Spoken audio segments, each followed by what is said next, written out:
Cuando yo les pregunto en agosto ¿qué hora vamos a ver el 31 de enero? Dicen, no tengo ni idea. Pero ni idea, ¿no? Y claro, porque no sé cuál va a salir, cuál no, cuál vamos a estar haciendo en ese momento que se pueda visitar. ¿Vale? Entonces, pues esto está en Badalona. Badalona se va... Pues esto es Badalona.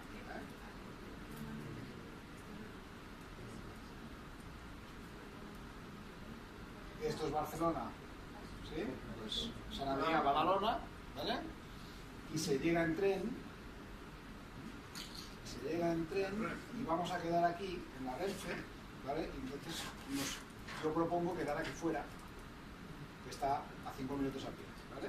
Esta es la estación de tren, nos quedamos en la plaza esta. Plaza Roca y... Claro, en la estación de la Renfe, no sé, es llegar por aquí, ¿no? Y esto no sé. Y esto, si esto está aquí, la obra está aquí atrás. ¿De acuerdo? Pues bueno, 9:30. ¿Os va bien? ¿Y vamos a tener tarde en la noche igual? Sí, vamos a tener, sí. Bien. Yo cumplo lo que me dicen. En principio, el calendario pone que tenemos clase lunes, martes, miércoles y jueves y que hay visita el miércoles por la mañana. A mí me han puesto esto, yo así lo hago. El del miércoles por la mañana, pues no creo que vaya a durar más de 2 horas, porque tampoco, a veces hemos ido a algunas visitas de madera que eran más o menos interesantes, o a veces incluso hemos llegado a ir a 2, pero este año pues solo tenemos una en marcha, pues haremos esta. La que se...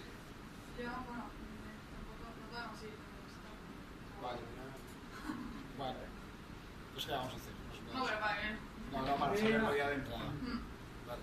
Bueno, supongo que los demás me confirman que iréis, ¿verdad? Porque sí, porque también es importante porque hay un señor allí que viene para atendernos y que, bueno, pues, Sí. que te vaya, ¿no? Si no busca bueno. Bueno, señores, venga, pues vamos a arrancar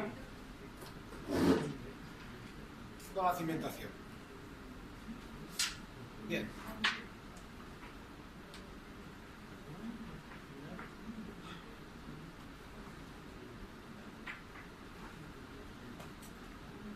El mundo de la cimentación, ¿sí? Empezamos, ¿eh? Venga. Venga, no queráis, si estoy aquí por vosotros, pues, yo más o menos me lo sé. Ya está. Vamos a ver. El principal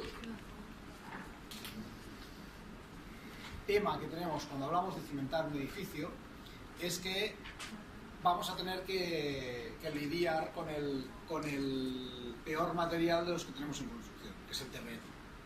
¿Y por qué el peor? Pues porque es el desconocido, el que nosotros no podemos controlar. Cuando tú pides un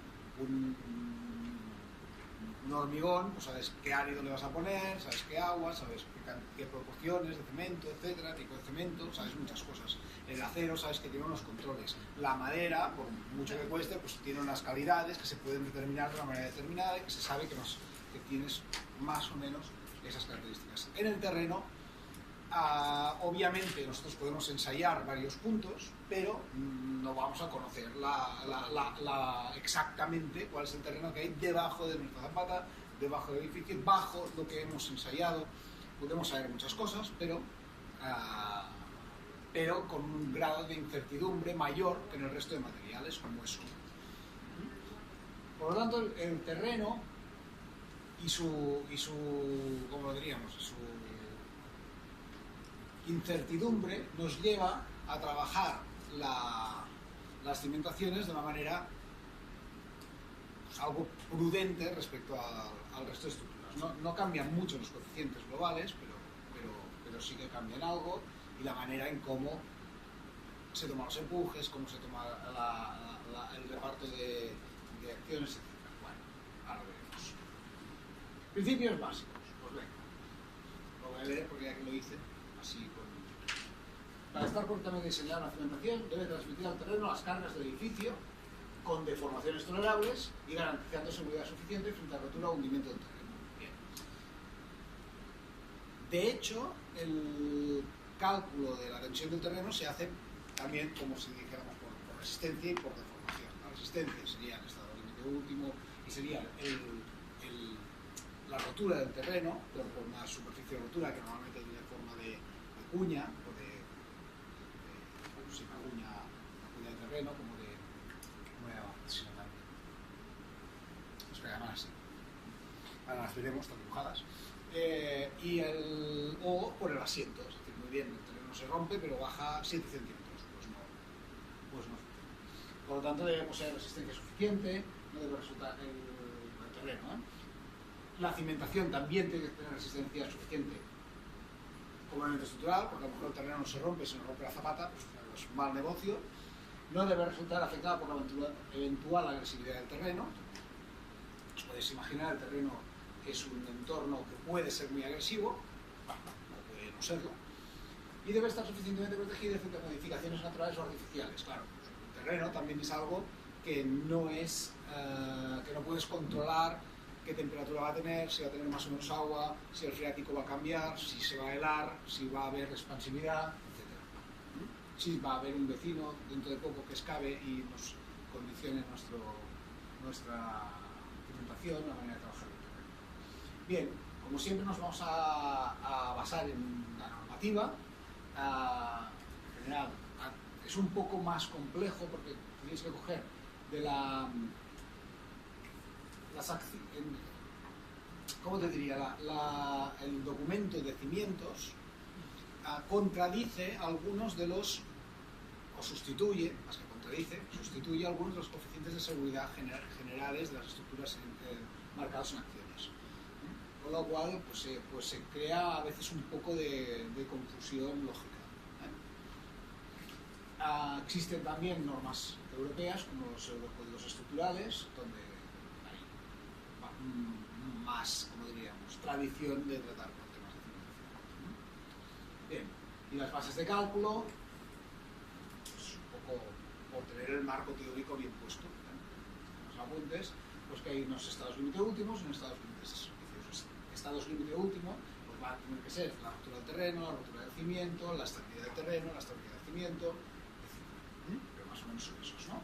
Penetración cortante del terreno, cimiento, deslizamiento, vuelco, pérdida de estabilidad global del terreno, pérdida de capacidad de cimentación, fallos originados por efectos que dependen del tiempo de la habilidad. Bien.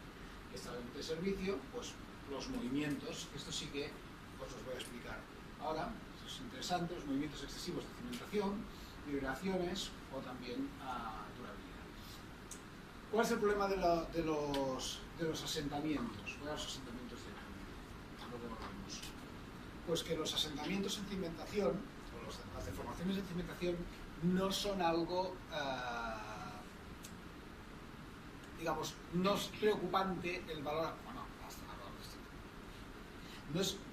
lo que nos preocupa más no es el valor absoluto del asiento, sino las diferencias entre distintos asientos y las distancias entre los distintos puntos que existen.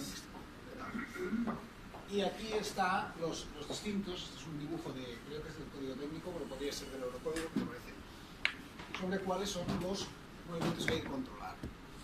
Evidentemente hay un asiento, dices, bueno, pues tendría que ser menor de 2 pulgadas normalmente, que son 5 centímetros más o menos. O el asiento diferencial, que es la diferencia entre dos puntos. Pero claro, el asiento diferencial depende, si entre un pilar y otro que están a 2 metros hay 1 centímetro de diferencia, es mucho más grave que si hay un pilar aquí, otro a 20 metros y hay 5 centímetros de diferencia.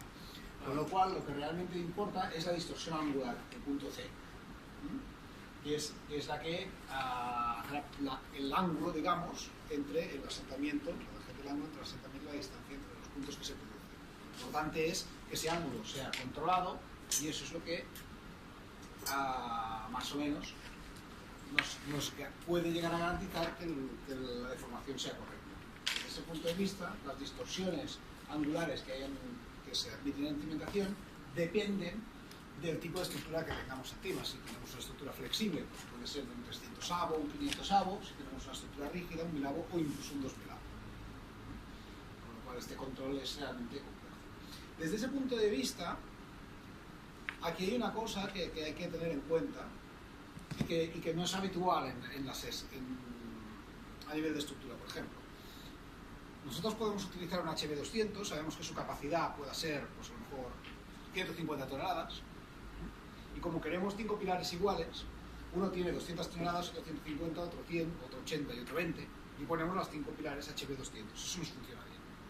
Si hacemos la peor de las zapatas, o la zapata más grande que nosotros podemos exigir aquí, gente que sea 3x3, si usamos 3x3 para los 5 pilares, podemos tener un problema, porque un pilar va a sentar X y el otro a lo mejor va a sentar X partido por 5. Y eso es un problema. Mientras no era un problema tener 5 pilares igual y uno trabajando al 20% del otro, sí que es un problema tener 2 zapatas iguales y que una trabaja al 20% de la otra, porque entonces podrías tener un asiento diferencial no deseado. Está claro eso. Bien. Esto, digamos, tiene esa parte, con esa conclusión, ¿no? Que no es inmediato, sobre controlar los asientos de las zapatas, que es lo que realmente nos puede interesar. Bien, volvemos a los estados límite últimos, vamos a la verificación de estabilidad, es que las acciones estabilizadoras sean mayores que las desestabilizadoras con los coeficientes de seguridad que corresponden, eso es en valores de diseño o de cálculo, y la verificación de la resistencia, que la resistencia sea mayor que las acciones, con valor de cálculo también, por lo tanto, con coeficientes de seguridad aplicados. ¿Y qué coeficientes de seguridad? Pues ahí está el lío que os he avanzado ya nada más empezar. ¿De acuerdo? Esta es la tabla de coeficientes de seguridad, ¿qué os parece? Del código técnico para cimentaciones. ¿Vale? Solo para cimentaciones. Con lo cual, pues el primer día no sabes ni qué te está poniendo. Más o menos lo que dice aquí es que una zapata, ¿de acuerdo? Estos son, no lo pone ahí, pero esto es más para elementos superficiales, esto para pilotes y este para pantallas. Para una zapata, el coeficiente de resistencia del material, ese es el por rotura, ese es el terreno, es 3. Pero fijaos que las acciones están con 1. Y el M no sé ni qué es, creo que era... Si lo tengo puesto... No sé qué es.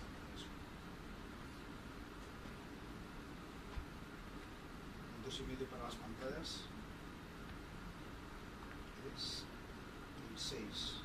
No está el 6. Bueno, habrá que revisar el código técnico.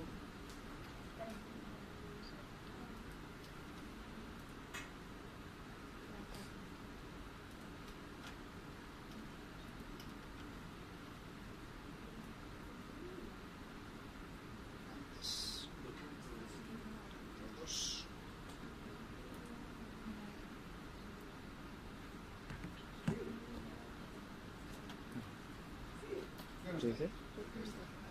Sí. Porque estaba hablando de la visita de el miércoles. Creo que es a las 9:30 en Badalona. Ahora nos da la dirección exacta. Está cerca. El coeficiente debe ser ¿Qué son? ¿Uno? No, Badalona es uno 2. Es otra ciudad. Es cerca costadito, pasando el río. Eso, sí. Sí, el miércoles. Sí. Pues no está. Hay que madrugar. Muy graciosos. De la página 11.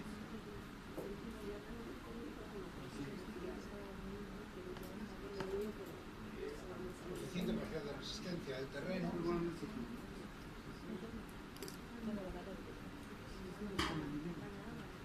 Coeficiente parcial para las propiedades de los materiales. Es para el hormigón, eso es lo que he pensado. Vale. Entonces, lo que tenemos aquí es un coeficiente para el terreno, un coeficiente para el hormigón o el material del cimiento, un coeficiente para las acciones, cuando son favorables o desfavorables. Y estamos hablando de que no son desfavorables o desfavorables.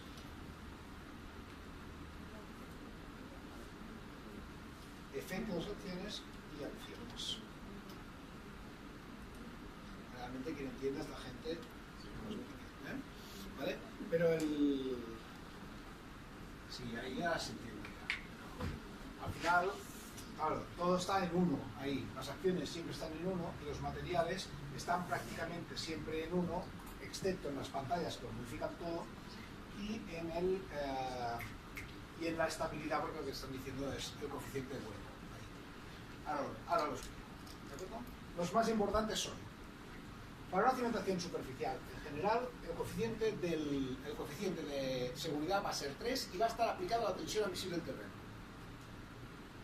Cuando nosotros nuestro estudio geotécnico nos da un valor que un terreno aguanta entre 1 y 3 kilos en metro cuadrado, más o menos, y una roca entre 3 y 5, 10 kilos en metro cuadrado, si estamos en Nueva York, son 40, ¿de acuerdo? Eso ya tiene el coeficiente de seguridad 3. En general, un terreno puede aguantar 1 kilo o medio, ¿no? Centímetro cuadrado. Esto estamos en newton, son 0,1, 0,2. 0,1 es 1 kilo centímetro cuadrado. 0,2 newtons milímetro cuadrado son 2 kilos centímetro cuadrado. Entonces, entre 1 y 3 están los terrenos. Hay algún terreno que tiene algo más de 3 y encontraréis muchos más terrenos que tienen algo menos de 1. Es decir, que podríamos, si decimos entre 1 y 3 estamos normales, pues es un poco más amplio, pero no tanto. Y una roca podría estar pues, sobre los 5, pero generalmente también se cuenta 3, 4, algo así. Para el deslizamiento, el coeficiente de seguridad suele ser 1,5 y es un coeficiente global. Es decir, si esta es mi zapata y se mueve a partir de una fuerza determinada, que es la que supera la fuerza de rozamiento, hay que garantizar que esa fuerza de rozamiento es 1,5 veces mayor que la máxima fuerza horizontal que puede recibir ese cimiento. ¿Sí? Ese coeficiente del terreno depende de determinadas características, si es un suelo arcilloso, si es una arena. El coeficiente no. Lo que depende del terreno es cómo se monta el terreno. Por ejemplo, el rozamiento de tu zapata con tu terreno va a ser distinto según el terreno. ¿De acuerdo? Pero una vez tú sabes cuál es la máxima fuerza de rozamiento que el terreno puede, la cual el terreno puede reaccionar, entonces hay que aplicar ese coeficiente. Claro, pero el coeficiente es para cualquier tipo de terreno. El coeficiente es para cualquier tipo de terreno. Es un coeficiente de seguridad lo que te está diciendo. Sí. Lo que te está diciendo es, si el terreno aguanta alfa, tú no puedes tener Alfa más uno. tú tienes que poder aguantar una fuerza 1,5 veces la real y que sea alfa. Alfa dividido 1,5 es la fuerza máxima que se supone que vas a poder realizar ahí en horizontal. ¿Y es como lo sabes? Pues lo sabes porque es el viento, la importancia que tiene el pilar, el empuje del terreno, es la reacción horizontal de tu soporte. ¿Sí? Eso es lo que hay que garantizar, que puedas tener 1,5 como coeficiente de seguridad.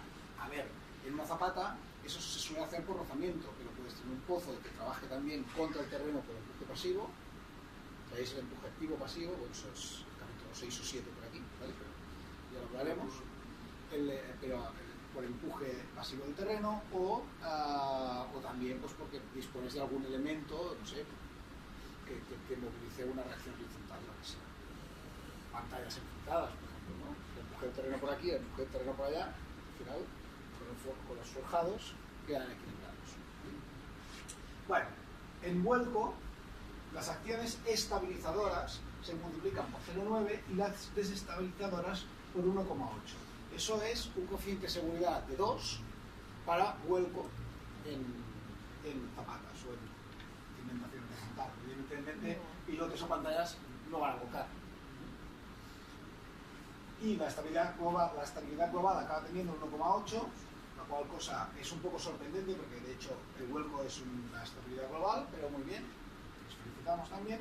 Y el 1,6 para la capacidad estructural. Lo que nos está diciendo es que si nosotros queremos mirar la capacidad del hormigón, pues que podemos utilizar un multiplicador de las acciones de 1,6 global. Aunque ahí os aconsejo que utilicemos hacemos directamente lo que dice la norma del hormigón.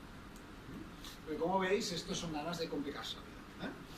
Para los pilotes, pues algo parecido, arrancamiento y rotura horizontal, tenemos unos coeficientes de 3,5.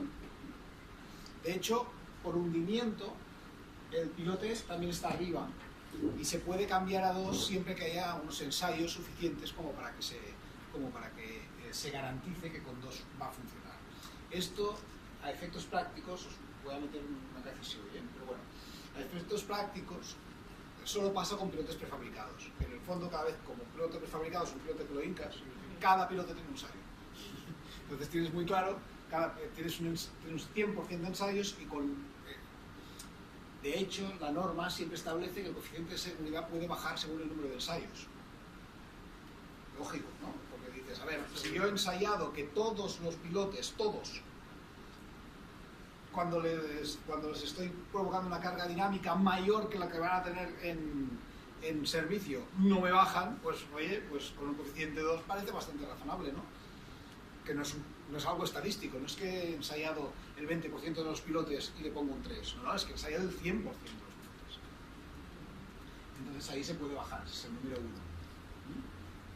Lo notamos.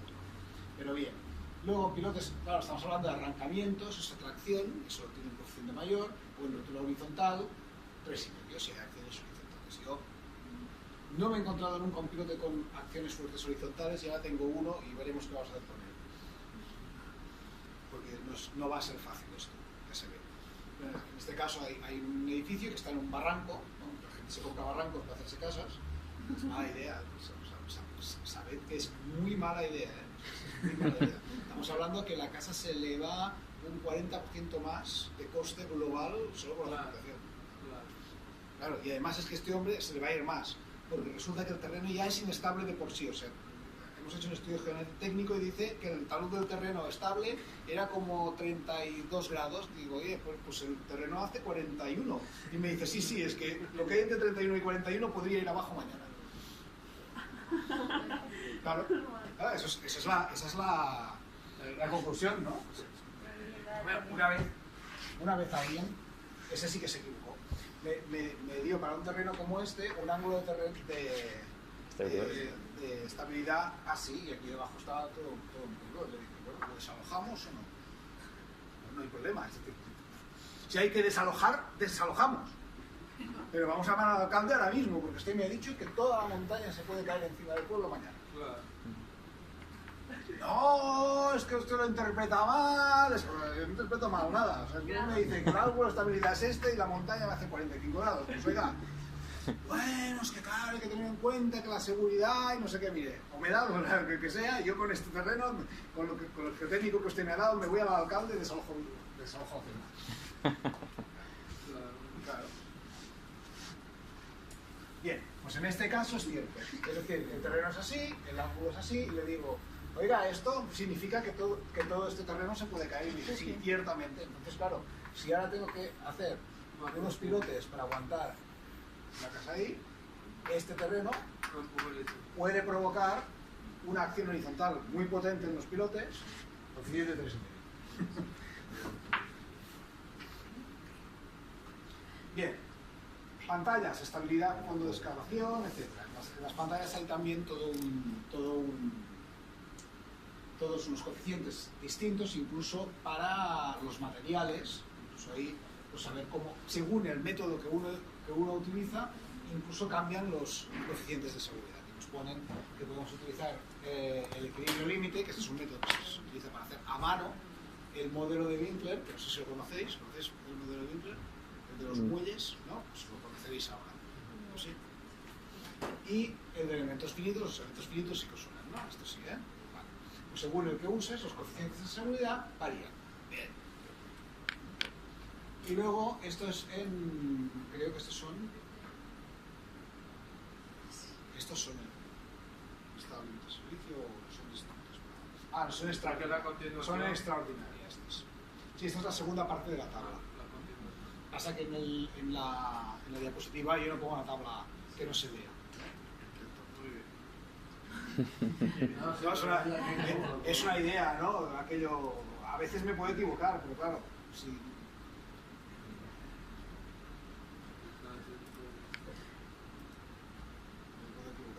pongo la tabla así, con la línea patada, pues no se ve, ¿verdad?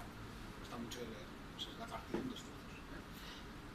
Pero todo esto, o sea, a ver, la norma, como habéis visto, se busca en internet y está. Y lo mejor de buscarla en internet es que está siempre actualizada. ¿Vale? Cuidado porque esto, harto de que cambiaran y que hicieran la esmena como es el... ¿Ah? No, la esmena es cuando lo corriges.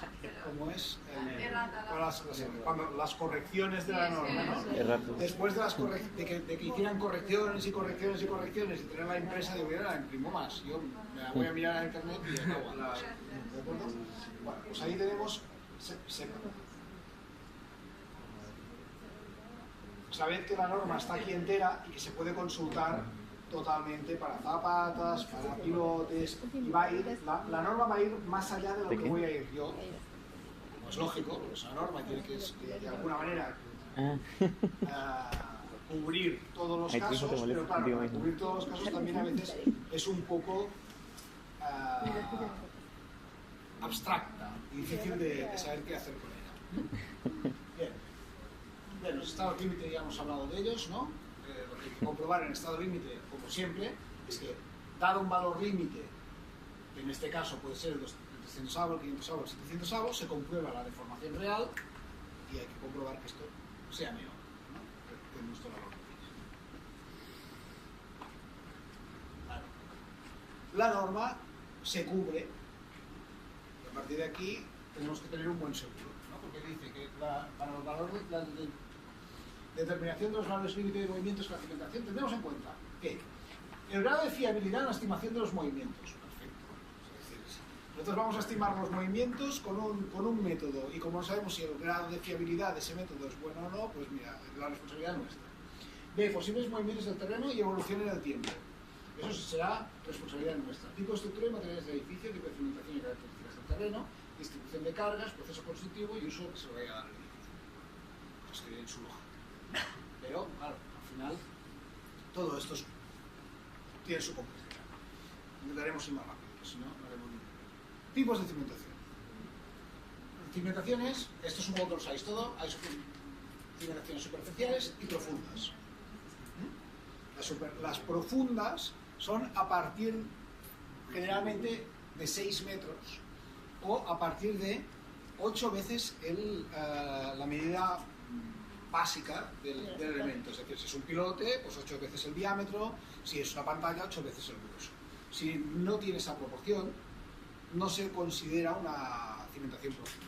Y si hace menos de 6 metros, no se considera una cimentación profunda. ¿Todo esto por qué? Porque en general, como el terreno es muy desconocido, la manera de calcular las capacidades del terreno, porque al final lo que importa, aquí lo difícil no es establecer una zapata que sea capaz de transmitir las cargas al terreno. Lo difícil es garantizar que el terreno va a poder recibir esas cargas. Eso es lo complicado. ¿De acuerdo? Ya sea por una zapata o por una losa, que no vamos a sobrecargar en ningún punto de terreno más de lo que se puede, o ya sea con un pilote que por rozamiento y punta seamos capaces de transmitir al terreno y el terreno pueda absorber esto con seguridad. Esa es la parte difícil. El desconocimiento o la incertidumbre sobre las propiedades del terreno hace que la mayoría de fórmulas que se utilizan para determinar cómo se comporta un terreno sean empíricas y hayan sido todas sacadas experimentalmente, lo cual implica que sirven solo para las condiciones del experimento en el cual se sacó la fórmula. Es decir, si yo tengo una arcilla y voy a cimentar unos pilotes y ensayo y rompo no sé cuántos pilotes entre profundidades de 6 y 8 metros para no sé qué, pues significa que solo sirve para arcillas, para profundidades entre 6 y 8 metros. Claro. Porque si hay otra cosa, ya no sirve. ¿Y no sirve por qué? Pues también porque se ha probado, entonces lo pruebo en arenas y resulta que da distinto. Y lo pruebo en limos y da distinto. Claro, esta gente tiene un problema. Si miráis libros de mecánica del suelo, veréis que hay unos verdaderos... Yo recuerdo que me sorprendió, además, no sé, el señor Jiménez Salas, que es el que tiene me parece que son 5 libros, no sé cómo pensó en la numeración, porque está el libro 0, el tomo 0 asterisco, el tomo 0 asterisco asterisco, el 1 y el 2. A mí me lo tienen que explicar, pero supongo que siendo arquitecto me cuesta más esto. Pero ese señor lo que tiene ahí son muchas fórmulas empíricas para muchos tipos de terrenos distintos, claro. Por eso es un poco complicado a veces este tipo de extrapolar métodos para otros tipos de estructuras. Es decir, pues lo que sirve para cimentación superficial en arenas, pues a lo mejor no sirve para arcillas, a lo mejor no sirve para limos, a lo mejor no sirve para semiprofunda. Y se ponen unas reglas como esta de decir que a partir de 6 metros es profunda y si tiene menos no lo es, porque las fórmulas no están testeadas para estas otras características. Tenemos esos problemas. Bueno, si estamos en este punto intermedio, en que no estamos en una superficial, no estamos en una profunda, entonces podríamos llamarlo una semiprofunda. Normalmente los pozos, o si llamamos zapilote, y aquí a veces se llama zapilote, a una pantalla corta, un tramo de pantalla, hace 4 metros o 5, que no llegaría a ser una cimentación profunda, pero tampoco sería superficial. La pantalla, un tramo de muro de pantalla. Un tramo de muro de pantalla que, por ejemplo, 3 metros de largo, como esta mesa. Esto, desde arriba hasta abajo. ¿Esto es una cimentación superficial? No. ¿Es una cimentación profunda? Tampoco. Pues ¿qué es? Es un intermedio. Un zapilote, en este caso, o un pozo. Sí, claro, dependerá un poco de las proporciones que coja. Si es más cuadradote, es más un pozo. Si es más como un muro, se llama aquí zapilote. Esto en medio mundo, a mí, por ejemplo, estoy haciendo esta asignatura en inglés y los nombres son tremendos. Lo hago terrible. Hay cosas que en Australia se llaman de una manera y quieren decir otra, en el Reino Unido y en América otra, y claro. Con lo cual, y luego están las estructuras de contención, como los muros, etc. Y las mejoras del terreno, que podríamos llamar, no es exactamente un tipo de cimentación, pero en el fondo estás mejorando el terreno para poderle transmitir las cargas. Por lo tanto, estaría más dentro de este apartado, de este tipo de estructuras, que no en cualquier otro. Superficiales, pues, losas, zapatas, vigas de cimentación, emparrillados. Por ejemplo, ¿qué sería una zapata corrida? Pues una zapata corrida pues es cuando generalmente tiene un soporte continuo. Sí, porque son soportes puntuales, esto más bien es una viga de cimentación. Se comporta más como una viga, con unos diagramas de momentos invertidos, ¿no? En cambio esto no tiene, en este sentido prácticamente no tiene momentos y trabaja siempre en el otro sentido. Si hay vigas de cimentación en los dos sentidos, pues sería como un emparrillado. Se llama emparrillado. Si un muro corrido, pues es ¿no? Este no, se supone que es de hormigón, este puede ser de ladrillo, de cualquier otra cosa. Bien, una cosa que es lo primero que hay que aprender en las zapatas es que no se puede hacer una zapata de 843,7 milímetros, porque como veis, digamos, no sería un proceso muy preciso el de ejecución de las zapatas. Dependerá un poco, pero esto no se hace con milímetros. Con lo cual, hay que tener un poco en cuenta pues esto a la hora de dimensionar las zapatas. El señor José Calavera dice que podríamos contar las zapatas de 25 en 25, es decir, 2 metros, 2,25, 2,5, 2,50, esto. No vale la pena apurar mucho más. La experiencia a veces te dice que, bueno, que a veces no te va bien, pero entonces puedes coger 2, 2,20, 2,40, 2,60, 2,80. De este orden. Una cimentación semiprofunda sería hacer una zapata y poner, o hacer la zapata abajo para poner un plintos, una especie de pilar más gordote antes de que arranque el pilar, o hacer un pozo de hormigón pobre, ciclópeo, como queráis, y poner la zapata arriba. Esta de aquí es más usada por 2 motivos. El primero, porque es más fácil rellenar el terreno con hormigón pobre y luego hacer la zapata arriba. No tienes que, porque este de aquí tienes que hacer la zapata abajo, poner aquí la armadura de la zapata y luego levantar un pilar aquí encofrado. Y la segunda, que yo la encuentro muy útil, es que de esta manera tengas que hacer los pozos de la altura que necesites, las zapatas están todas al mismo nivel y son más fáciles de atar entre ellas. necesitas atar una zapata que está aquí, otra que está allí, otra que está allí, y cada una está en una altura distinta, las vigas de atado tienen sus problemas. En cambio, de esta manera todo está en el mismo sitio y lo que consigues es transmitir al terreno. ¿Todas las cimentaciones directas son cimentaciones profundas? No. ¿Quién dijo eso? No. Precisamente las cimentaciones directas, yo no le he llamado directa, ¿no? Yo no le he dicho esto de directa, no la llamé yo directa. Yo digo, ¿cuáles son las directas? En el código técnico, bueno, pues yo creo que cuando dice directa quiere decir superficial. ¿Esto qué es el capítulo 3? 4, página 23. Pimiento directo, me lo pone ahí. Pimiento directo es lo que aquí llamamos superficial. Ah, Sí, sí, superficial. Shallow foundation. entonces, pero la superficial quiere decir porque es tan bueno el suelo, usamos cimentación superficial. Claro, sí, esto es una cimentación superficial. Es decir, tú pones la zapata, casi que la cara superior de zapata te queda a nivel de... No sé exactamente cuándo podemos llamarle superficial, pero y cuándo semi-profunda, ¿no? A veces... Pero en principio, si la zapata se coloca directamente sobre el terreno resistente, es una cimentación directa o superficial, o llamada como quieras. Si la zapata se coloca encima de algo que necesita ir más abajo, depende de lo abajo que vayas, es semiprofunda o es profunda. Y ya no se llama zapata, sino que se llama encepado. Ah, eso es lo que se llama encepado. Si ahora lo verás. Un dibujo precioso de los encepados, míralo, ahí está. Ahí están los encepados, ¿de acuerdo? Esto sería cuando tienes cimentación profunda, estos son los pilotes y estos son los encepados, que unen varios pilotes para poder cimentar un pilar. Por ejemplo, un pilote, ya lo veréis, puede aguantar 150 toneladas, por ejemplo. Muy bien. Y tengo un pilar de 400, ¿qué hago? Pues tengo 3 pilotes. Pues uno y recibo el pilar ahí. Encepados son un grupo de pilotos. No, No. encepado, Es lo que recibe el encepado piloto. es lo que reciben, La plancha de arriba del... Eso es, esa plancha de arriba. Eso vendría a ser como un capitel invertido.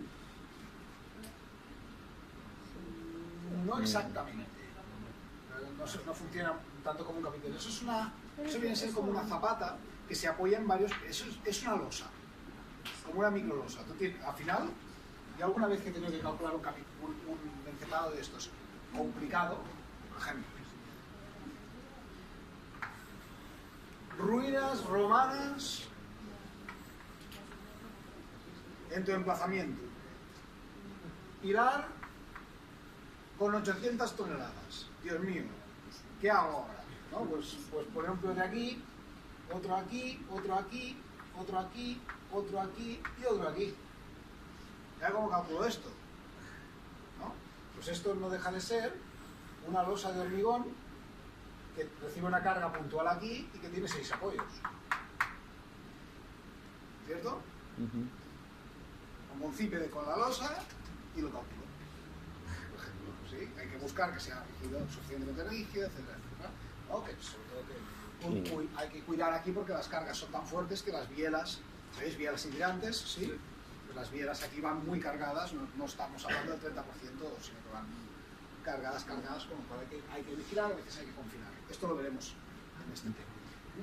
Bien. ¿Y sobre el encepado va como una zapata o la columna va directo ahí? Va la columna ahí. Directo. Bueno, es que el encepado es la zapata.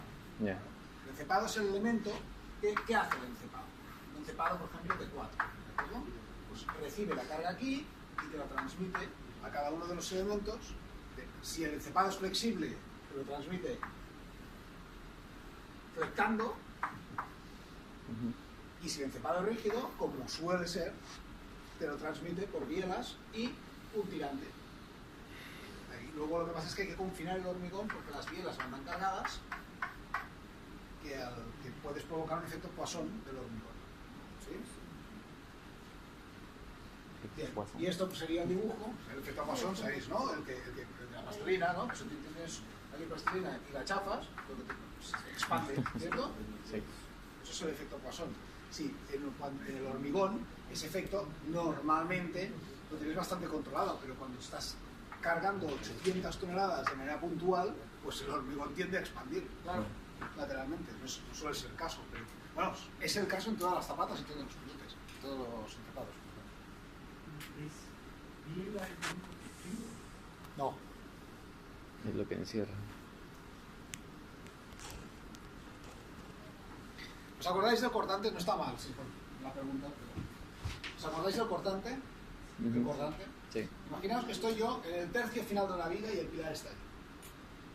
¿Cómo funciona la transmisión de la carga que está aquí hasta el pilar? La carga está ahí arriba y sabemos que puede viajar por el hormigón en la dirección de la gravedad y con una cierta componente horizontal que varía entre 30 y 60 grados, ¿correcto? La carga, por tanto, que está ahí arriba puede avanzar hacia el pilar y ahora está aquí abajo. Pero ahora el hormigón tiene una capacidad muy limitada para volver a levantarla y ponerla arriba, aunque a veces es suficiente. La carga se levanta y si no tiene, hay que cogerla por un estribo, por ejemplo, para ayudarle, y ahora recogiendo también toda la carga que hay añadido en este tramo, otra vez para abajo, y otra vez para arriba, otra vez para abajo, otra vez para arriba.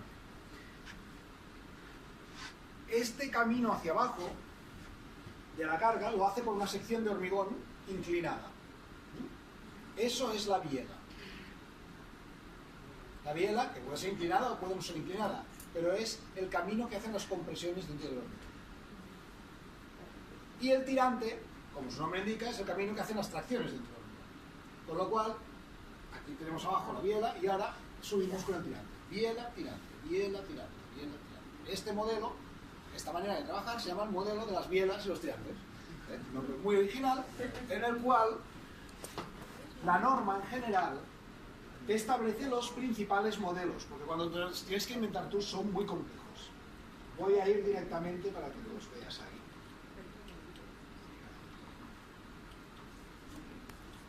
Este es el modelo de bielas y tirantes de una zapata rígida.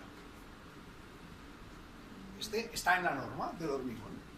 La carga la vamos a separar en dos cargas para poder dar momento. De esta manera, una es más pequeña que la otra y por lo tanto es como tener una carga excéntrica.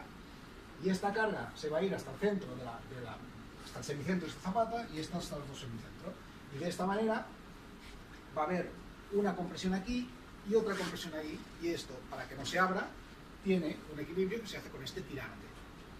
¿De acuerdo? Y este sistema de bielas y tirantes se puede calcular, con lo cual, solo por geometría puedes calcular cuánto vale el tirante, que la reacción del tirante es R1D, que será la peor de las dos, partido 185D, siendo, vamos a calcular que más o menos la reacción de las compresiones está, o sea, la tracción estará ahí y vamos a perder un 15% para tener el par, la resultante de las compresiones, con lo cual con este par vamos a resolver el momento y esto por x1 que evidentemente debe ser la distancia hasta aquí para tener la componente horizontal de esto. Con esto te sabes cuánto vale la tracción del tirante y eso va a ser A sub S por F sub I. Ya llegaremos, ¿vale? Eso es un modelo de bielas y tirantes ahí. Hay modelos de bielas y tirantes en 3 dimensiones que son, por ejemplo, estos. Es como funciona el encepado de 4 pilotes, el encepado de 3 pilotes. La carga está aquí, baja con 3 bielas y luego hay que atirantar todo aquello para que no se abra. Y de esta manera se calculan las armaduras que necesita. Claro, cuando a medida que te vas complicando la vida, ¿no? Pues se van complicando los modelos. Pero bueno, estos son los estándar. Estos son los que sabemos cómo van. Ahí llegaremos. Vamos a ver que estamos en las tipologías y símbolos. Muy bien, pues esto por ejemplo sería visto desde el terreno, ¿no? Pues pilotajes más profundos o menos profundos, con muros o como sea. Los pilotes pueden ser de muchísimas maneras, más las que se inventen, pero en general podríamos decir que están los prefabricados y los que se hacen in situ. Para una clasificación está bastante bien. Los que son prefabricados se clavan a martillazos, digamos. Tienen eso, tiene su dificultad de que según la normativa del lugar y las molestias que puedas causar a los vecinos, esto no se puede hacer directamente. Los vecinos se quejan y las molestias son excesivas, pero bueno, yo he tenido suerte de poder hacerlo algunas veces y es muy efectivo. Además, el prefabricado tiene la ventaja respecto al piloto in situ, que es la ventaja para mí principal, y es que el piloto prefabricado controlas muy bien el material con el cual está hecho, mientras que el piloto in situ, al hormigonarlo en el terreno, puedes tener problemas de la filtración de agua del terreno, que además tiene una composición que tenga el agua del terreno, más la filtración de terreno. Sí, depende de cómo lo hagas esto, el propio terreno se puede mezclar con tu hormigón, la dificultad de hormigonar con alturas razonables, de poder controlar, y una vez lo has hormigonado, a ver quién es el guapo que le echa una miradita a ver si ha quedado bien. ¿De acuerdo? Está ahí. Claro, todo esto hace que los coeficientes de seguridad del material para los pilotes sean altísimos. Estamos hablando de que tú puedes hormigonar para hacer un piloto de este tipo barrenado, que es el más habitual, es el más barato. Puedes utilizar el hormigón que tú quieras, que te cuenta 3,5 newtons por metro cuadrado. Y a lo mejor necesitas hormigón 40 por temas de agresividad del terreno o del agua. Pero no puedes contar más de 3,5 por sí. Evidentemente estás hormigonando dentro del terreno, no sabes si puede haber una... En principio está controlado, ¿eh? ¿Conocéis este tipo de cimentación? ¿Todo esto sabéis cómo va? ¿Sí? ¿Todos? No. Bueno, si no, os digo por poner el vídeo, ¿eh? O no, ¿eh? Pongo uno. 20 segundos. El pilote barrenado, entra la barrena al terreno, se queda metido ahí, es como un sacacorchos. Y cuando extraes a la vez que hormigonas, con lo cual nunca el terreno está sin contención. Como habéis visto, aquí hay un problema, hay que vender la armadura después. Eso significa, antes del código técnico, aquí la armadura se ponía entre 3 y 6 metros, y 6 metros eran los valientes, porque poner 6 metros de armadura dentro de un pilote fresco no es tan fácil. ¿De acuerdo? Desde el código técnico es obligatorio hacer 6 metros, con lo cual lo que pasa es que se utiliza hormigón quizá más líquido y luego hay que ver cómo lo hacen. En principio se tiene que ir con mucho cuidado. No veo nada. ¿Quién me tapa esto? El fluorescente. Había uno que era muy divertido como ponían arriba de él. Esto es la realidad, ¿no? Ahí cuando estás sacando, normalmente hay un señor ahí con una pala o una excavadora para sacar el terreno ese que estaba cayendo, ¿eh? Este no me queda claro si está entrando, saliendo o no haciendo nada ahora mismo. Saliendo. Bueno, no está tan claro, ¿eh? Saliendo. Pareciera.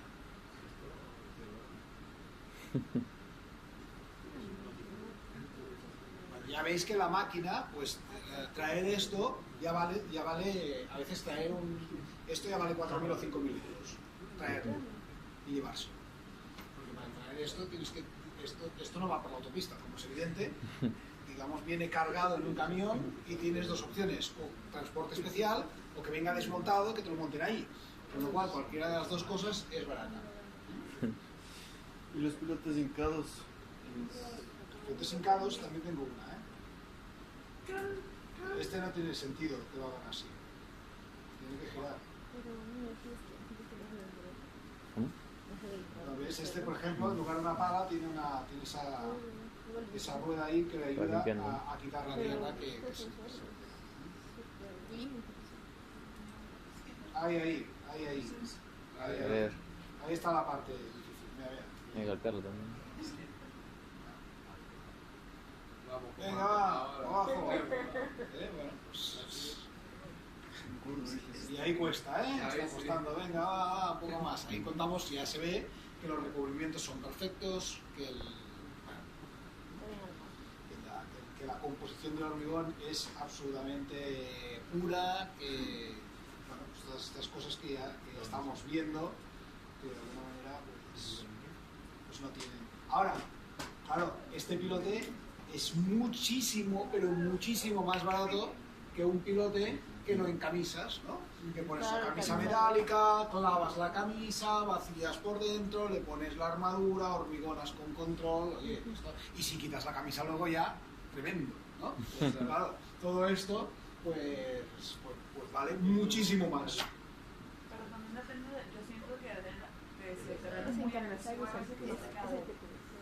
¿Si el terreno es muy agresivo? Sí, cuando es muy suelto. Puede ser, claro. Sí. Depende. A ver, lo más complicado de esto, en general, es cuando el terreno es muy duro. Si el terreno es muy duro, ni camisa ni barrena, ¿eh? Ni una ni la otra. Micropilote y con vidia. Como ¿sabes lo que es la vidia, no? No. Como las máquinas de taladrar. Yeah. De taladrar. Para poder taladrar, el hormigón tiene la punta de vidia. Es una especie de, se parece un diamante, para poder, y aún así lo rompen. Roca, a veces, depende de qué roca es. Una roca caliza, blanda o un granito de aquellos.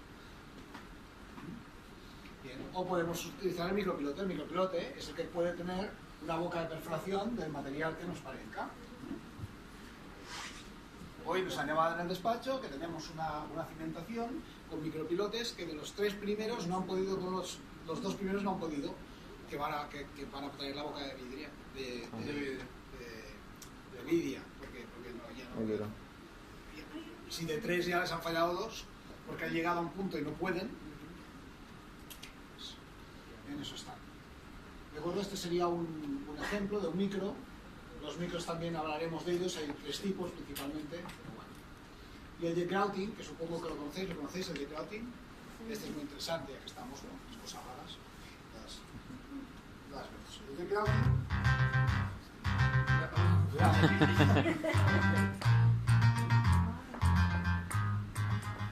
Por eso los vídeos de YouTube ya tienen estas cosas, ¿no? De las posibilidades, estas cosas. El jet grouting es una especie de inyección por este tubo pequeñito de un pilote hecho in situ. Es decir, se introduce el tubo en el terreno y a través del tubo se inyecta aire, cemento y agua a presión, todo a presión y a velocidad violenta. De esta manera, el grout, es el cemento, líquido, aire, yo he ido un poco más rápido, Ahí va. Bien. Y de esta manera se hace lugar. Es decir, esto mete el tubo en el terreno y al lado del tubo hay terreno, pero lo echa a tal presión que ensancha.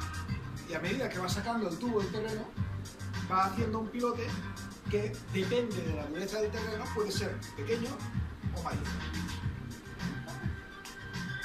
Esto, por ejemplo, aquí lo hemos usado cuando hay terrenos con rocas diaclasadas. ¿Sabéis lo que es una roca diaclasada, no? No. Una roca diaclasada, una diaclasa es una fractura en la roca. Okay. Imaginaos, esto es Andorra. Andorra tiene un terreno que más o menos está hecho de grandes rocas. Pero claro, entre una roca y otra, a lo mejor hay unos espacios. Y la forma de la roca no tenéis ni idea, ¿vale? El edificio a lo mejor es así.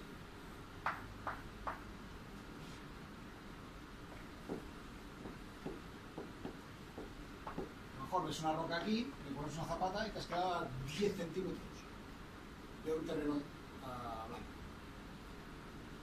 ¿Qué harías con el jet grouting?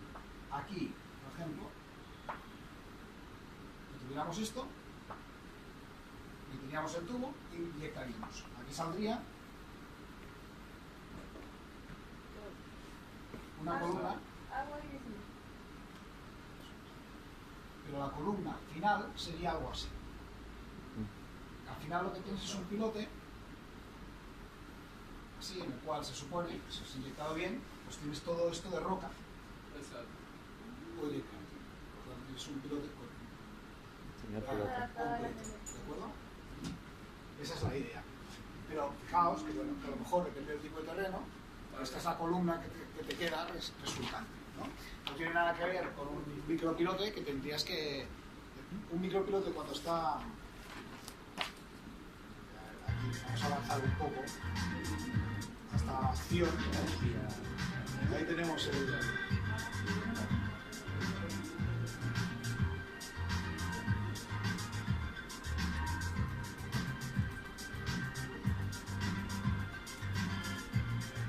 Esto por ahí abajo.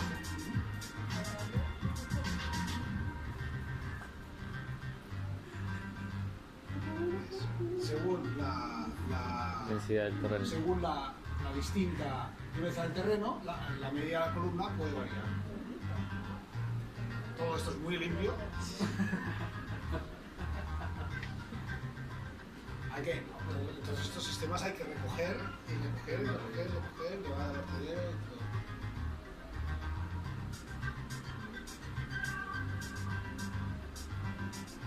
Pues como todo, pues puede ser utilizado.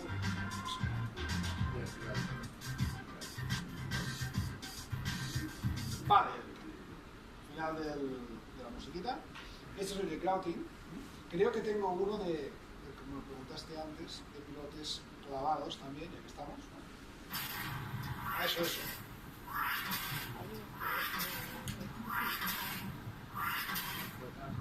Allá vamos. Esto, evidentemente, si estuvieran pasados aquí al lado,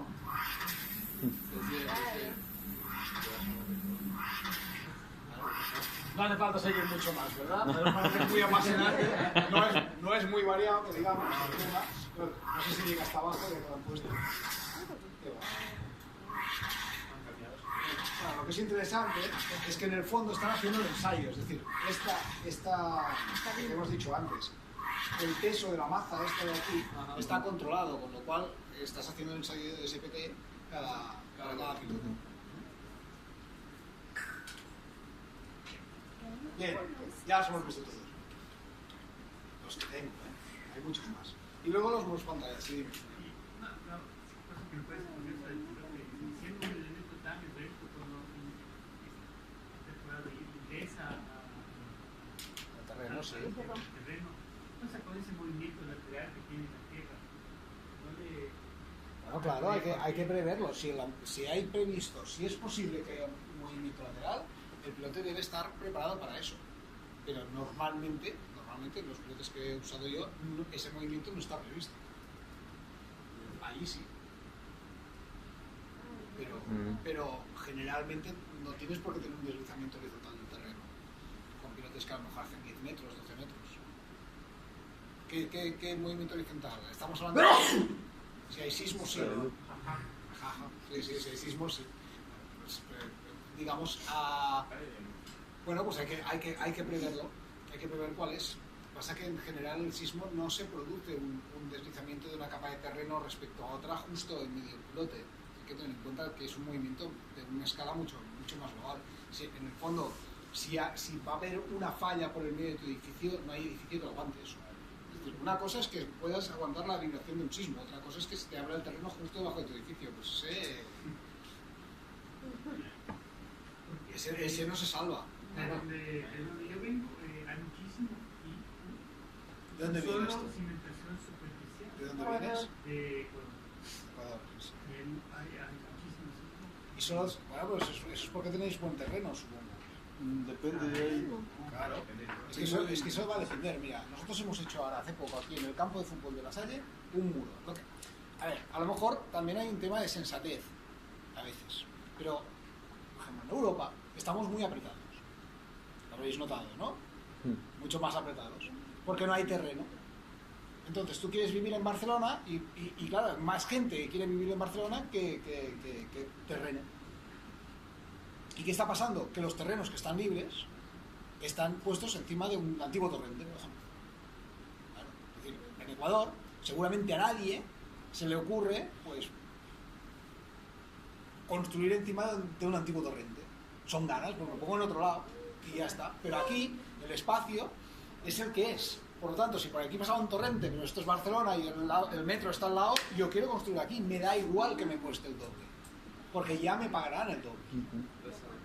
Por lo tanto, hay unos sistemas de construcción que te permiten construir en lugares donde el sentido común antes te decía que no tenías que construir. Si tú ves un sitio en Barcelona que hay un buen agujero para construir, piensa que ahí el terreno debe ser terrible. Terrible, claro. ¿Por qué no hay nada? ¿Por qué no hay nada aquí? Uy, a ver qué pasa. Bueno, algo pasa, ¿no? Pero entonces este tipo de cimentación, pues te pueden. No es que no sirva, pero claro, al final, ¿cómo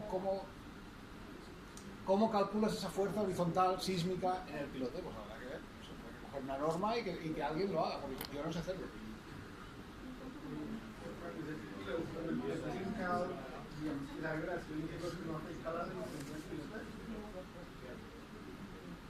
Bueno, no, el pilote tiene que estar preparado para eso, claro. O sea, antes de calcula para que se encaje. Claro. No, pero ya está, pero está claro, es decir, los pilares hincados, los hincados son con hormigón 400, 500 o 600. ¿Habitación? Los tengo preparados, con 60. En general, el piloto hincado no tiene un problema, además el terreno es mucho más blando, por lo tanto tú le estás dando una tensión a lo mejor que son 20 kilos de minuto cuadrado, que para el hormigón son 2 nudos de minuto cuadrado, el hormigón ni se entera del terreno. Claro, ahí está. Estamos hablando, es que el principal problema es ese. Vamos a ver. Los terrenos están aguantando entre 0,1 newtons por metro cuadrado, 0,2, 0,3. Y el hormigón que utilizamos aguanta 25-30. Estamos hablando de 100 veces más. O 300 veces más. El hormigón. Entonces, claro, si tú tienes un pilar que va cargado a tope a compresión y se entrega un terreno que aguanta un 300avo, pues ¿cómo tiene que ser el cimiento? 300 veces más grande que el pilar. Tal cual.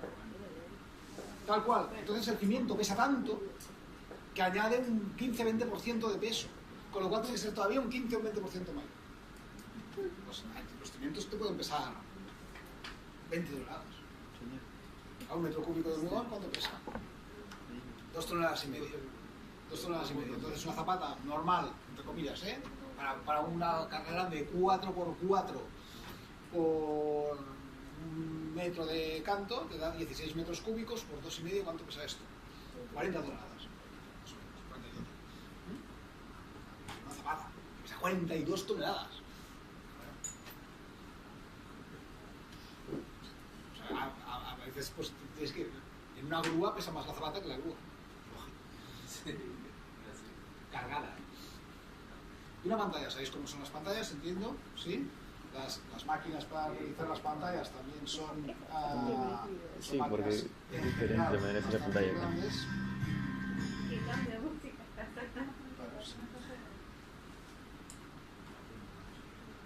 ¿Qué ancho tienen esas pantallas normalmente? Por lo que veo, depende de la cuchara. La mínima pantalla suele tener 45.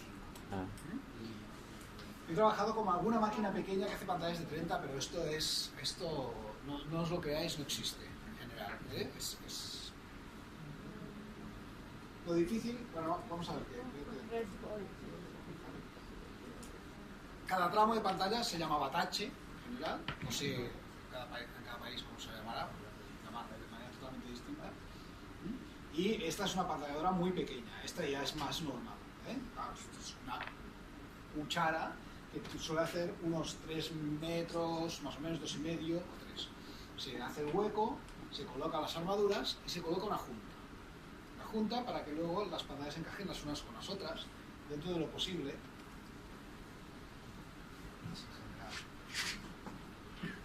Dentro de lo posible para que encajen algo parecido así. Y haya una cierta llave de cortante que sirve para mundial. Claro, este ya tiene, habéis visto que ya viene preparada, la otra pantalla tenía el final. Bueno, esto es porque cuando haces el agujero le colocas esta junta aquí, que luego hará de que quede preparada para recibir la siguiente pantalla. A ver. Evidentemente, la mejor junta es la que es un diámetro completo, pero esa es la que cuesta más de sacar. Por lo tanto, es la que nunca quieren hacer. Normalmente, pues sí, pues ponen una junta más pequeñita o una que hace así, claro, pero este encaje pues no es tan efectivo como todos os podéis imaginar. Luego hay que hacer un encepado corrido, que ya que sea escorrido ya no se llama encepado, sino que se llama viga de coronación. Ahí tenéis esto, que esto no tiene ningún sentido, eso de ahí. Es decir, si vas a hacer eso, esto que ha hecho esta gente aquí, esto no tiene ningún sentido. Esto no tiene ningún sentido. No sé dónde. Esto es una planta, ¿de acuerdo?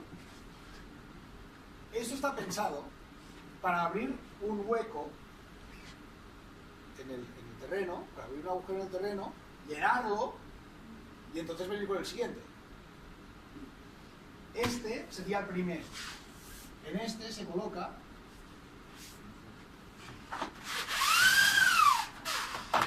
si esta es la planta, a este se le coloca aquí una junta que va a hacer así.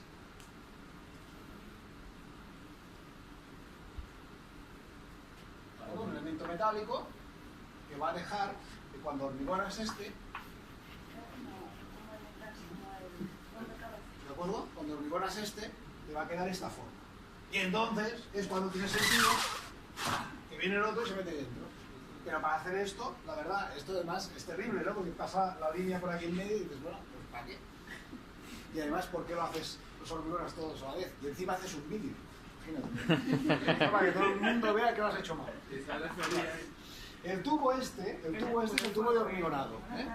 Claro, hay que hormigonar y no lo van a tirar el hormigón. A veces estas pantallas hacen 30 metros o 40 metros. Claro, no vas a tirar desde arriba, se te disgrega todo. Con lo cual, hay que hormigonar desde abajo. Bueno, ya se ve que de momento, de todas maneras, este no parecería el mejor sistema, ¿eh? O sea, echar el hormigón en el cubilete y luego para abajo por el tubo 40 metros, tampoco sería lo suyo. Pero bueno, con un poco más de control estaría mejor. La viga de coronación, dejar el acento, ¿no?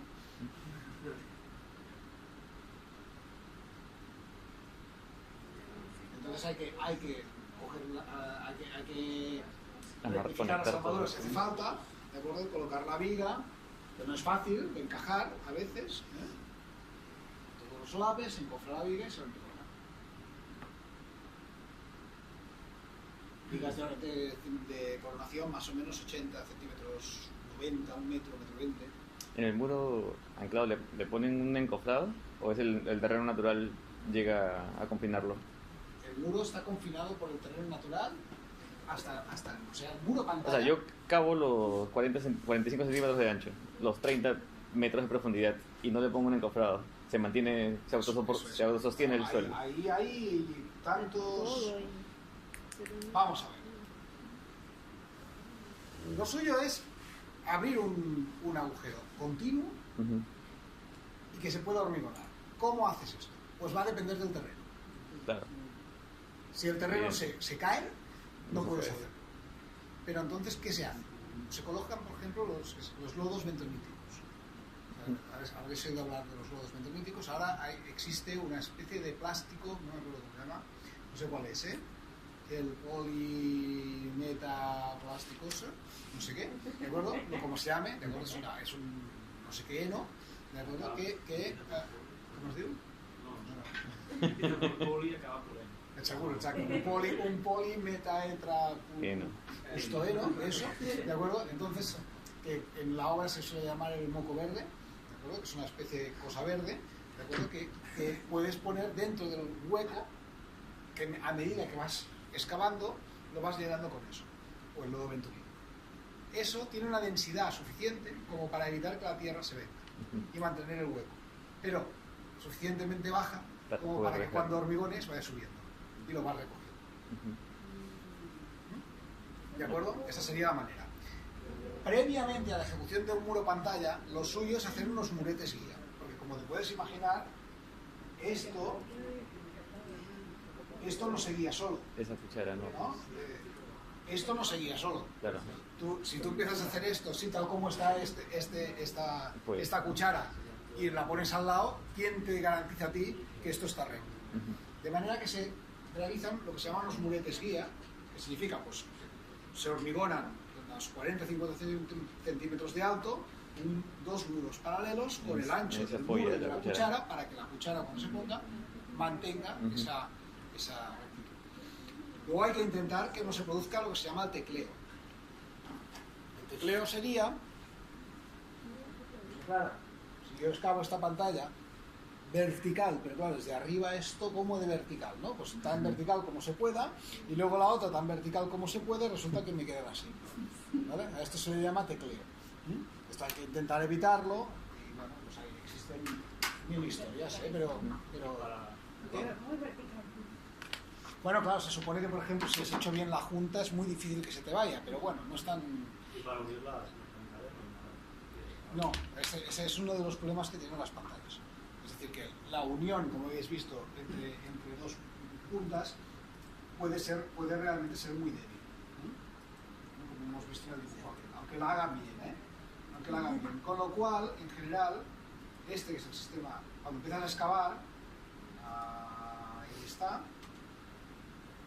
cuando empiezas a excavar, lo que normalmente se hace, esto lo hablaremos ahora cuando toquemos la levantera, está hoy, que si no acabamos, pero es anclar o apuntalar la pantalla para poder mantenerla en fase de excavación mientras sigues excavando y bueno, vamos.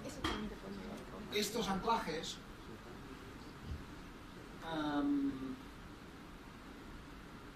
¿qué iba a decir? Claro, estábamos hablando de la junta entre pantallas. El problema a veces es que como no tienes una buena conexión entre un elemento y el otro, normalmente se ancla cada elemento, anclarlos todos y cada uno.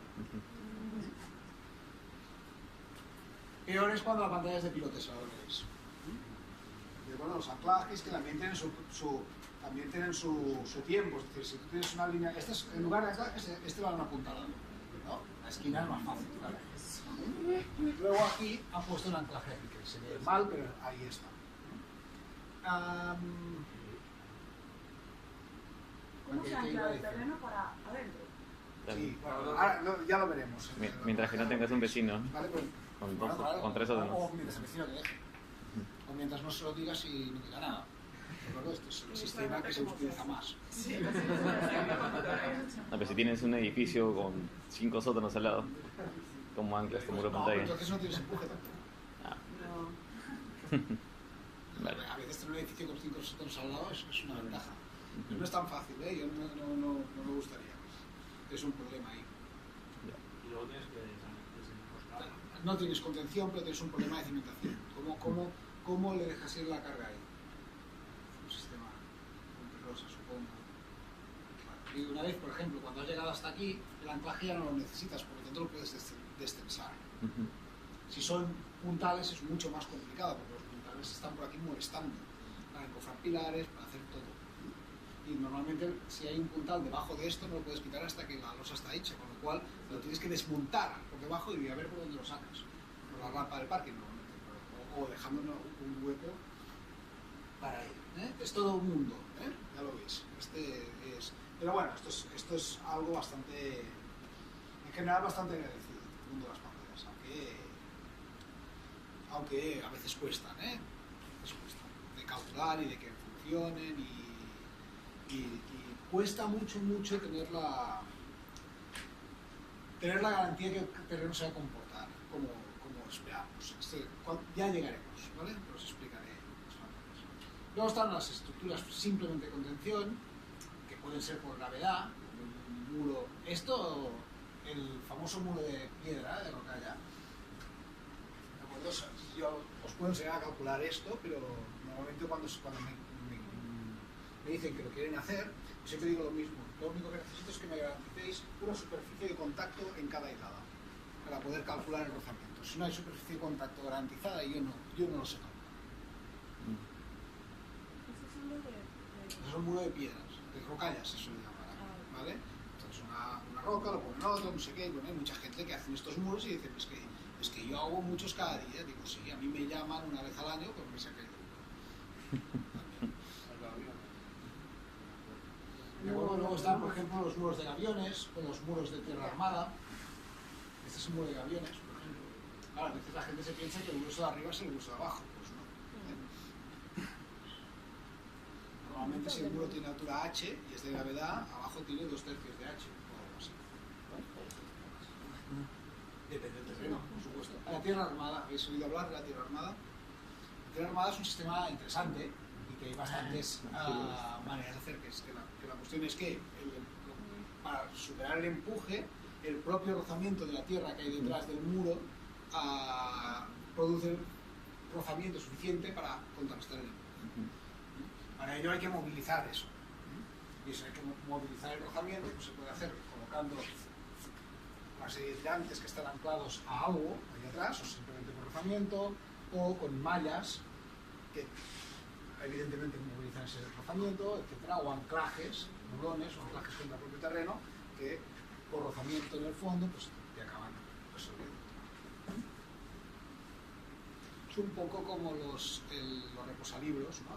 Aquellos que no se caiga el libro de la estantería, que son muy simples, y lo que pasa es que pones el libro encima y hace el mismo libro te da el contrapeso para compensar su propio empuje. Los muros de contención son elementos mucho más flexibles, los hay prefabricados, claro, a la que te vas a alturas muy grandes, como que abajo, pues empiezas a necesitar que el muro sea muy ancho y entonces aligeras costillas, tirantes, etc. Ahora me acuerdo, hace años, me acuerdo un muro que hicimos con tirantes, que lo difícil es ahora cómo proteges un tirante cuando lo pones en el... Los tirantes es lo mismo que contrafuertes. No, un tirante, no, contrafuerte normalmente trabaja con presión. Y un tirante normalmente trabaja con normalmente. Pero bueno, eso es un... Esto de aquí acabará siendo un tirante, pero te lo hacen con un contrafuerte. Un tirante sería un cable. Y un contrafuerte es un muro que va transversal. En este caso, esto parecen contrafuertes, pero en el fondo, cuando pongan tierra aquí atrás, ese se va a traccionar. Normalmente el contrafuerte está en las iglesias, ¿no? ¿En qué cosa? Para compensar los empujos de mar. Sí, sí, sí.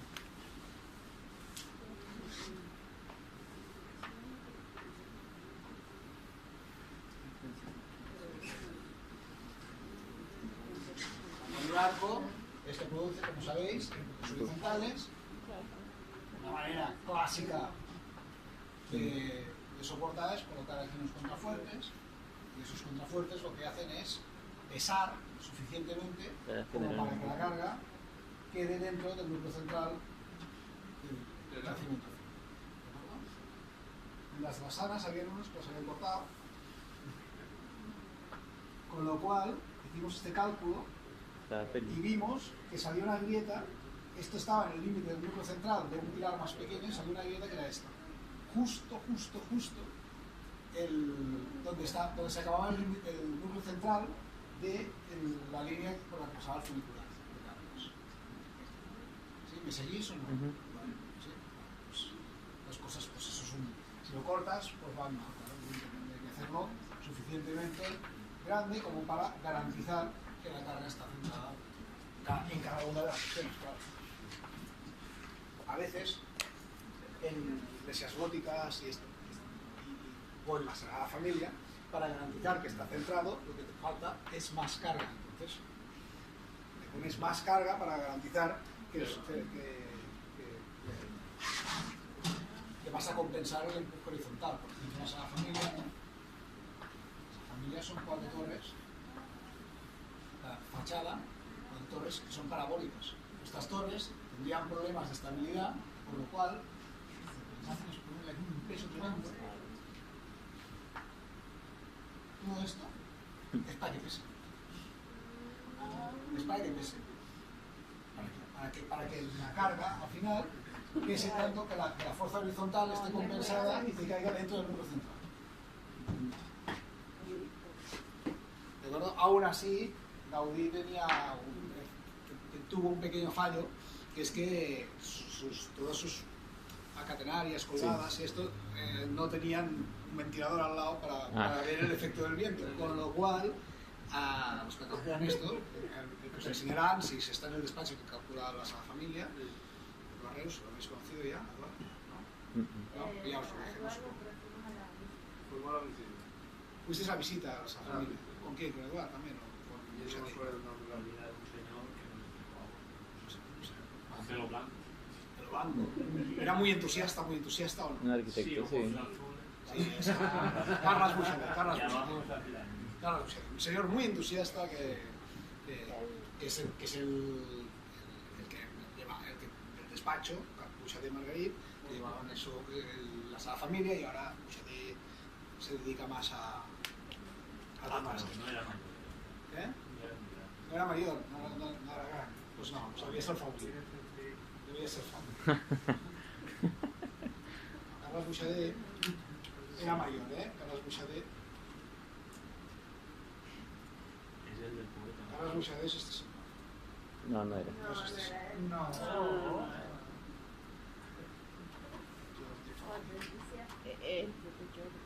¿Y este tampoco? No. Este es Faulí, fijaos que saben con lo que toca, A Jordi Munet tampoco, porque Jordi Munet es mucho más rico. Sí, familia de fondo para todos, Bueno, pues ninguno de estos. Pues estos son los que en realidad lo ha calculado toda la vida es Carles Buixader, este señor, y su despacho pues está Ramon Ferrando y Eduard Reus, que es el profesor de análisis, ¿de acuerdo? Pues han tenido que reforzar alguna cosa porque con el viento se les... Yo no había visto nunca tanto hierro junto como en el cimiento de la segunda torre más alta. O sea, de la primera no lo he visto, pero la segunda sí, que eran 3 filas de 40. El cimiento era un pilote de 2 metros de diámetro. Más. ¿Vale? Un pilote, no sé, más de 2 tenía, creo. Empezaba en la pizarra, acababa aquí, y tenía, aparte del recubrimiento, una fila de 40 que se tocaban todos, 2 y 3, un cinturón de 12 centímetros de hierro, hecho con 40, soldados todos con todos. Ahora, hay que aguantar eso. O sea, tal como la veis a la familia, le falta un tercio arriba todavía. O sea, el edificio más alto de Barcelona, se la acaban. Son las antes. Pues hay que lo buscan, Wow. Bueno, vamos allá. Y esto, bueno, son muros de contención con sus dificultades. Los muros de contención, se pueden hacer de muchas maneras. Por ejemplo, una cosa es hacer una pantalla con los anclajes, pero lo mismo se puede hacer con las estacas de acero, con un muro de pilotes. Claro, así como en la pantalla, aquí veis que esto es una pantalla, esto es otra, y veis que hay un anclaje por pantalla, y en los pilotes no puedes anclar cada pilote, entre otras cosas que no puedes anclar ni uno. Claro, tienes un elemento así, y como lo perfores con el anclaje, a lo mejor te lo cargas. Con lo cual, lo que se hace es hacer una especie de vigas de cosido que permiten ser ancladas a distintas, en otras posiciones, normalmente entre 2 pilotes, mucho más fácil. Y en las capas que necesites, ¿no? Lo mismo, incluso esta sería de micropilotes.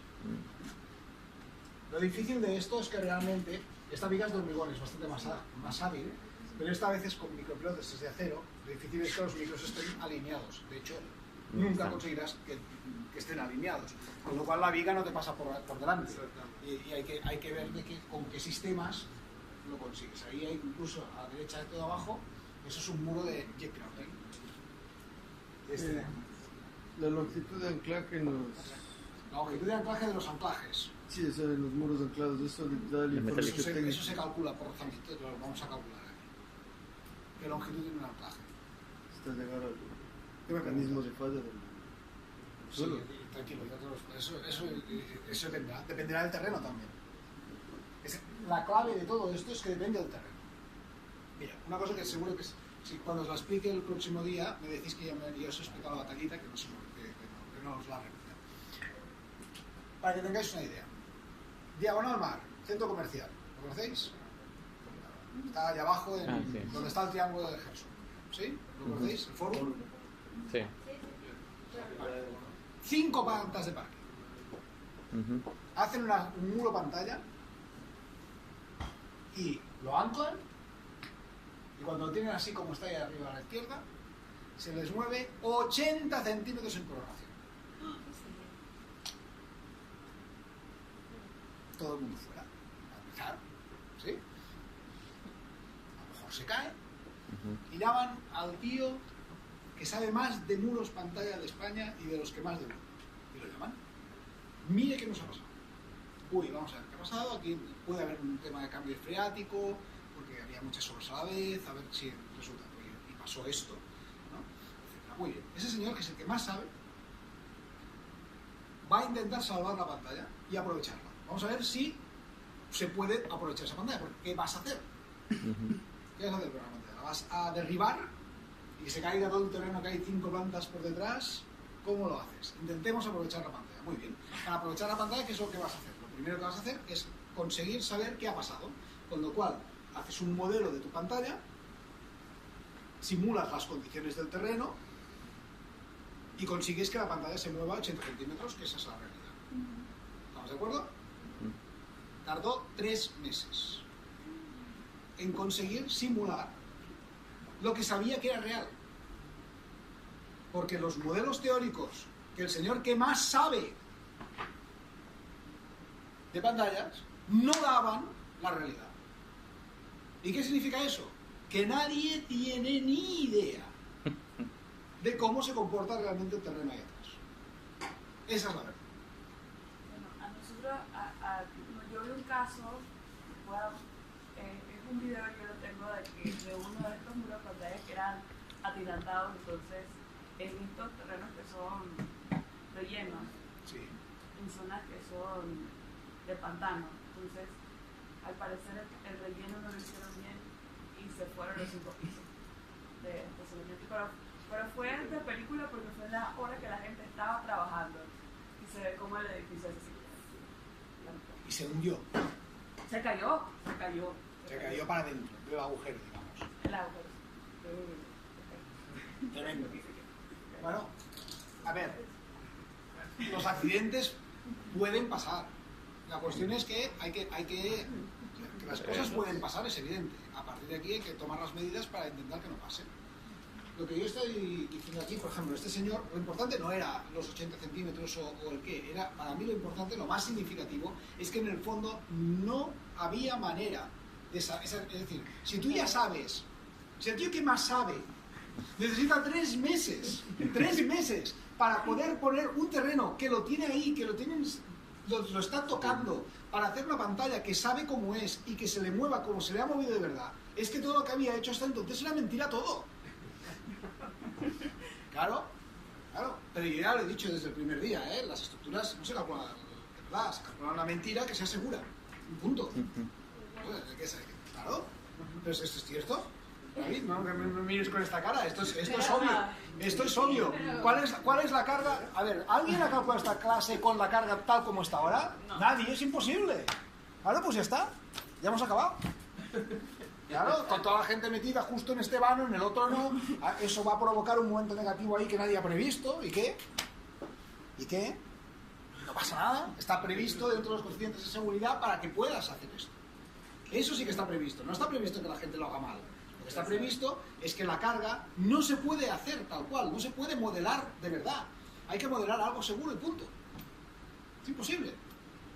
Podemos ser muy estrictos una vez tenemos unos datos de partida que son todos inventados.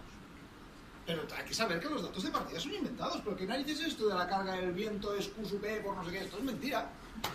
Pero claro, es mentira. Es que hay que ser consciente. Es una carga probable. Punto.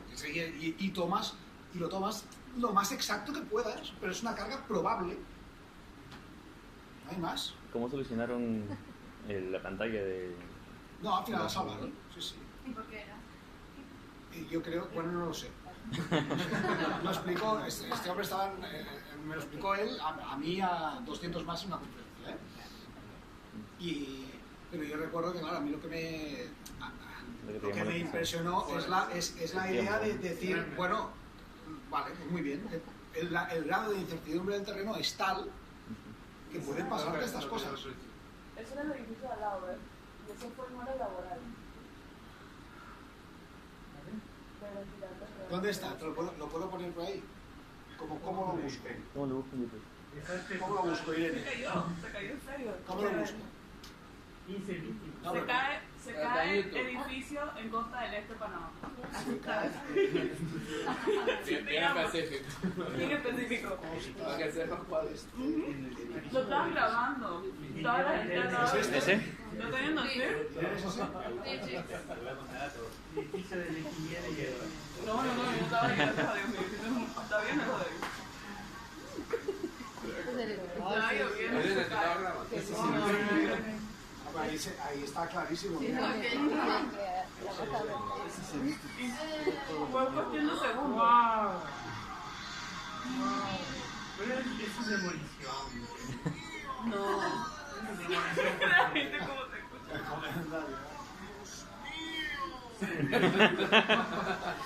Pero la gente no vive. Y era que eran Ah, tirantes. pero este hueco, a ver, ¿esto qué medida tiene esto?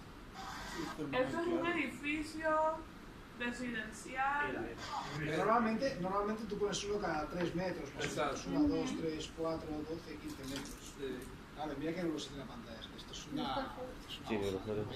Sí. Supuestamente funcionaba. Después que comenzaron a averiguar, lo llevaron y todo. Funcionaba con tirantes, pero el terreno no estaba bien compactado. Y al ¿Cómo vas a parecer la lluvia de ese ponerle un tirante al terreno relleno? Pues eso no se puede hacer, hombre. Eso es lo que nosotros dijimos. A ver, mira, Y se cayó si me voy a las últimas páginas de la presentación, para que te vea. ya que me lo han preguntado antes, aquí más o menos, este es el funcionamiento de un anclaje.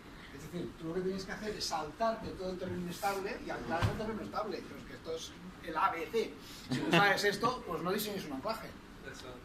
Pero supuestamente ese muro lo diseñó así como usted dice, el que sabe más sabe del que sabe de los Panamá. Ya. Eso Sí, fue como pero el una que Y hizo se la- le cayó. eso fue como el que hizo la norma de Y Perigón, que se le ese cayó el terreno, muro. o sea, eso está casi ahí mismo del mar. O sea, tú te podrás imaginar el nivel freático ahí. Cuando llovió ese día ya el muro ya no podía más. Se fue. Bueno, Pero está por claro. cuestión de nada. Y eran las 12 del día. Estaba la gente trabajando ahí. Pero sí está muy Gracias a Dios estaban arriba. Sí. Estaban viendo. No, pero el problema sí es que Pues ahora vamos a hacer una cosa, ¿vale? Antes del descanso, 2 minutos y así después hacemos 4 números, ¿vale? Que es ver cómo vamos a calcular una zapata, ¿vale? Empezamos por ahí y vemos cómo calcularemos las zapatas. Las zapatas, lo primero que vamos a hacer es ver cómo se comportan para luego hacer una simulación totalmente falsa del comportamiento del terreno que es suficientemente aproximada para hacer zapatas seguras, ¿vale? En general, las zapatas se comportan de esta manera, que es el bulbo, el llamado bulbo de presiones, que todo el mundo habrá oído hablar de él, aunque no lo haya visto, ¿no? En el cual pues, tienes una parte de terreno que trabaja 100% y poco a poco va disminuyendo con esta forma aproximadamente en profundidad. ¿De acuerdo? Los coeficientes para saber los bulbos a través de distintos tipos de terreno y no sé qué, pues han generado tablas históricamente para poder calcular esto con una cierta precisión, aunque todo el mundo sabe, esto es cierto, que la interacción cimiento-terreno es un tema muy importante, es decir, las zapatas pueden ser rígidas o flexibles en función de si la flexión, como podéis imaginar, esto produce una flexión, ¿correcto? Si esa flexión es significativa, puede pasar que la zapata, pues al deformarse, pierda capacidad o concentre capacidad en el medio. Una zapata muy flexible, lo que va a pasar en una zapata flexible es que cuando la carga está ahí, se concentra la carga en la zona del medio y el resto quizá ni trabaja, se levanta, ¿no? Un tablón en la arena. Si ese tablón es rígido, se supone que va a sentar de manera uniforme, con lo cual la carga va a tender a ser mucho más uniforme, ¿vale? Esta es la idea de la zapata rígida y la zapata flexible. Pero si el terreno es cohesivo, o es granular, o es una roca, la interacción zapata-terreno cambia.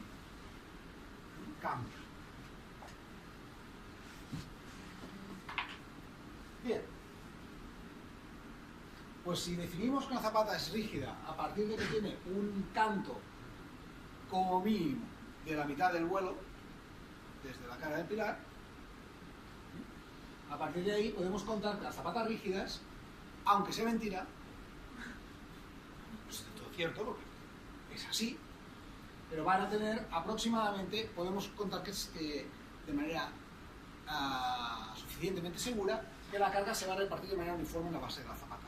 Eso sí, aplicada solo en un área efectiva que va a ser el área que está centrada con la resultante. Otra vez. Vamos a suponer que si esta es una zapata, para calcular la máxima tensión que hay bajo el terreno, para calcular la máxima tensión que soporta el terreno, hay un método suficientemente aproximado que es encontrar dónde está la resultante en la base de la zapata, eso tiene en cuenta el peso de la zapata, ¿de acuerdo? Y buscar una zapata homotética, que es esta, que está centrada con la resultante. Dividimos la carga total por ese área y eso nos da una tensión uniforme que no es que sea cierta, pero el valor de esa tensión es muy parecida a la tensión máxima que realmente habría bajo esta zapata. Y con eso podemos calcular la tensión, que el terreno, si el terreno nos funciona, si esa tensión es menor que la admisible, que recordemos tiene un coeficiente 3. Esto es tan así que todas las normas que conozco tienen ese método incorporado como un método suficientemente seguro, con lo cual pues, es el método del área equivalente para calcular tensiones en el terreno. O sea que siempre buscará diseñar una zapata rígida. Sí, yo lo hago así. Bueno, se pueden hacer, a ver, para edificios, claro, vosotros no hacéis solo edificios, digamos, se supone, ¿no? Pero para edificios yo creo que no tiene mucho sentido ir a buscar una zapata que sea flexible en general. Pero si ya se hace una zapata flexible, entonces estaremos hablando que las tengo hechas, ¿eh? Nos pasará algo parecido a... ¿qué es? Pues las traía, es esto. Esto es una cimentación flexible. Si esta es la línea amarilla, lo difícil de la cimentación flexible es que cuando tú tienes carga, por ejemplo, de 2 pilares sobre esa zapata, esta, que es la deformada de la zapata, no se supone una línea recta, sino que va a depender de la interacción entre la flexibilidad de la zapata, la flexibilidad del terreno y el reparto de cargas. Tienes que conseguir un equilibrio muy complejo. ¿Estás de acuerdo, no? Es un equilibrio bastante complejo. Fíjate aquí, por ejemplo, pues con estas dos cargas y sin vuelo aquí prácticamente, no sé si esta carga es mayor o no, pues sencillamente es el efecto de este vuelo que es la mitad del otro. Y aquí se va muy para abajo y allá no. Claro, todo esto en una zapata rígida no pasa. Se supone que en una zapata rígida, si tú tienes una superficie horizontal, va a acabar horizontal con una inclinación u otra, pero no va a hacer esto o esto. Entonces, el método de cálculo de este tipo de zapatas, cuando yo hago una zapata flexible, la calculo con el método del Wingler, que significa que le voy a dar al terreno, a cada punto del apoyo en el terreno, va a ser un apoyo flexible. Ese apoyo flexible tiene que parecerse a la elasticidad del terreno. Como todos os podéis imaginar, el terreno no es elástico, por lo tanto ya, esto sí que es una mentira máxima. Pero es una mentira que se puede utilizar con unos coeficientes que nos dan a partir de ahí, que son suficientemente seguros, y el coeficiente balasto se calcula la elasticidad del terreno de una manera exacta, con un ensayo exacto para una placa de 30×30 del terreno sacado justo ahí.